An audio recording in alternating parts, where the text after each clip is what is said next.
à toi qui regarde cette vidéo, j'espère que tu vas bien, que tu as passé une bonne semaine. J'ai une proposition à te faire, ce serait d'étudier avec moi la parole de Dieu. Et dans un passage de la Bible qui m'a beaucoup parlé ces derniers temps, sur un thème qui, selon moi, est très important. Et que c'est vrai que malheureusement, on ne parle pas forcément de ce thème tout le temps.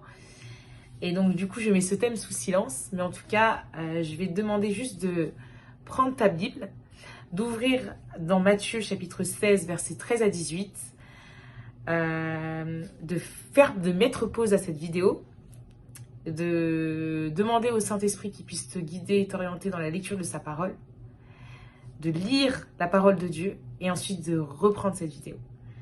On fait comme ça? À tout de suite. Reprenons.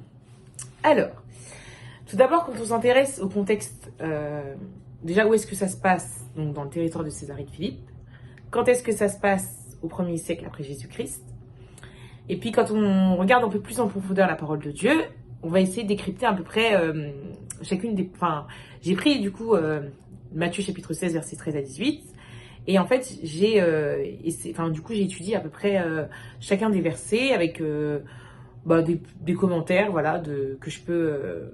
qu'on va pouvoir partager ensemble, etc., afin de pouvoir mieux comprendre, du coup, la parole de l'Éternel. Donc, allons-y. Alors, déjà, ici, le Seigneur, il s'adresse à ses disciples, et afin de savoir comment est-ce que les hommes le qualifiaient. Et il pose la question à ses disciples en leur disant « Que dit-on que je suis, moi, le Fils de l'homme ?» Et là, le Seigneur utilise le terme « le Fils de l'homme », et c'est intéressant parce qu'en fait, le terme « Fils de l'homme », ça désigne en fait sa propre personne, donc ça désigne le Seigneur Jésus. Et ce terme, il est présent dans Daniel chapitre 7, versets 13 à 14. Et ce terme, il est utilisé dans la Bible, mais uniquement par Dieu lui-même. Et là, les disciples, ils répondent à Jésus que d'autres l'appellent, disent qu'il est Jean-Baptiste, d'autres disent qu'il est Élie, et d'autres disent qu'il est Jérémie, ou alors l'un des autres prophètes. Et alors là, à la suite de ces réponses, le Seigneur, en fait, il retourne la question, en fait, à ses disciples, afin de connaître leurs réponses. Et il y a Simon-Pierre qui prend la parole spontanément, et qui dit que tu es le Christ, le Fils du Dieu vivant. Et donc on voit qu'il utilise l'affirmation en disant que tu es le Christ, le Fils du Dieu vivant. Et en fait, quand on s'intéresse au terme Christ et Fils du Dieu vivant, donc Christ qui en grec désigne Christos, qui veut également dire Messie, qui en hébreu veut dire Machia. Et en fait, Christ et Messie, ça signifie en fait loin, celui qui a été choisi pour accomplir une mission. Donc, et Fils du Dieu vivant, en fait, ça nous parle de l'identité de Jésus. C'est-à-dire que sa relation unique avec Dieu. Donc, tu es le Christ, tu es celui qui est loin, qui est choisi pour accomplir une mission. D'accord ? Fils du Dieu vivant, tu es Fils du Dieu vivant, c'est ton identité et ça témoigne de ta relation unique avec Dieu. Et à la suite de ces réponses, en fait, Jésus, il va répondre du coup à Simon-Pierre. Donc il y a sa réponse. Et en fait, sa réponse que c'est-à-dire que je vais l'étudier en plusieurs parties. Donc la première partie de la réponse, le Seigneur lui dit, tu es heureux, Simon, fils de Jonas, car ce ne sont pas la chair et le sang qui t'ont révélé cela, mais c'est mon Père qui est dans les cieux. Donc là, en fait, le Seigneur dit à Simon-Pierre que la réponse qu'il a dit, ça ne venait pas de lui.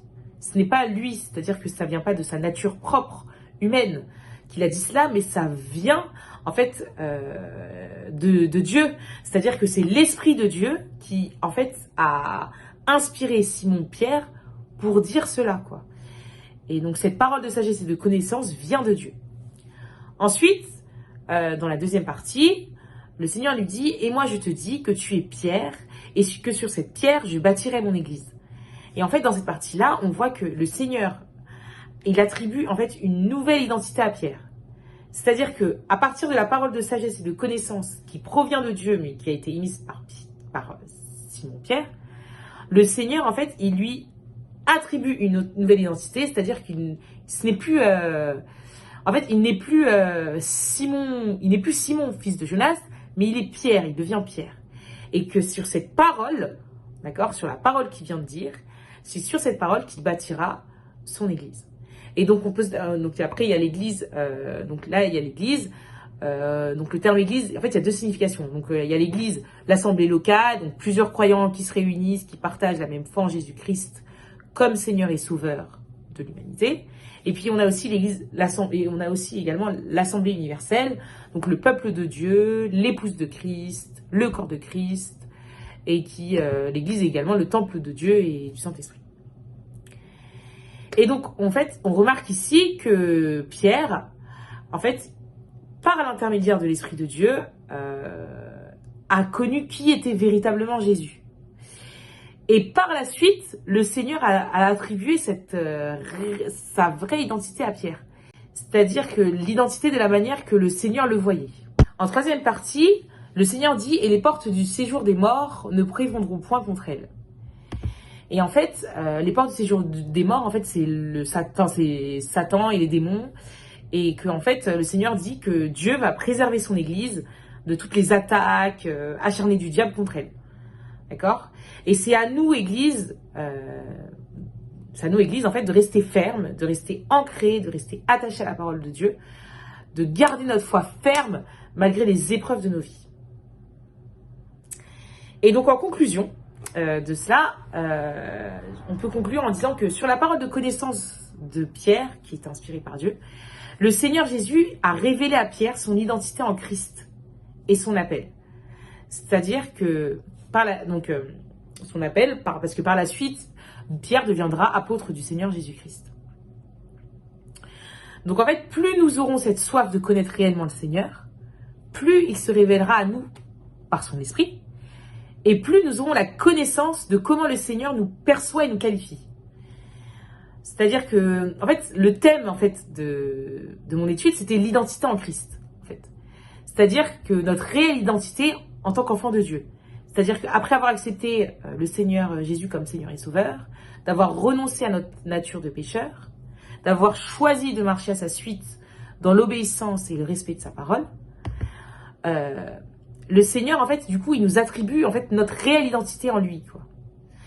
Et en fait, nous, en tant qu'enfants de Dieu, il faut que, malgré que on peut être soumis à des attaques, des moments difficiles, toujours nous rappeler notre réelle identité en Christ. Et il y a plusieurs versets de la parole de Dieu qui nous rappellent cette identité. Et donc, on a plusieurs versets. Et donc, du coup, j'avais envie de partager avec toi, en fait, comment est-ce que le Seigneur, après l'avoir choisi comme Seigneur et Sauveur dans nos vies, avoir marché, de s'être repenti, avoir vraiment cette volonté de marcher dans la sanctification avec lui, comment est-ce que le Seigneur nous perçoit? Non pas par rapport à ce que les hommes nous perçoivent, mais comment est-ce que le Seigneur te perçoit? Comment est-ce que le Seigneur te voit comme son enfant? Déjà, tu es enfant de Dieu, donc on peut voir dans Galates chapitre 3 verset 26, tu es choisi de Dieu dans 1 Pierre chapitre 2 verset 9, tu es héritier ou héritière de Dieu dans Romains chapitre 8 verset 17, tu es aimé de Dieu dans 1 Jean chapitre 3 verset 12, tu as de la valeur pour Dieu dans Luc chapitre 12 verset 7, tu es le temple du Saint-Esprit dans 1 Corinthiens chapitre 6 verset 19 à 20, tu n'es plus esclave du péché dans Romains chapitre 6 verset 6, tu es à l'image de Dieu dans Genèse chapitre 1 verset 27, et enfin, tu es plus que vainqueur dans Romains chapitre 8 verset 37. Enfin, comme il me reste très peu de temps, pour terminer, j'ai vraiment à cœur que chaque jour de ta vie, que tu puisses te rappeler de ces promesses et de ces paroles de connaissance que le Seigneur a déposées sur toi, sur ta vie. Tu as de la valeur pour lui. Tu es importante ou tu es important pour lui. Sois béni et vraiment que tu puisses sans cesse t'accrocher sur ces paroles de vie. Que oui, tu as de la valeur pour Dieu. Et que rapproche-toi de lui, attache-toi à lui et soif de le connaître, de vraiment connaître qui il est réellement, afin qu'il puisse te révéler qui tu es en lui. Amen, sois béni.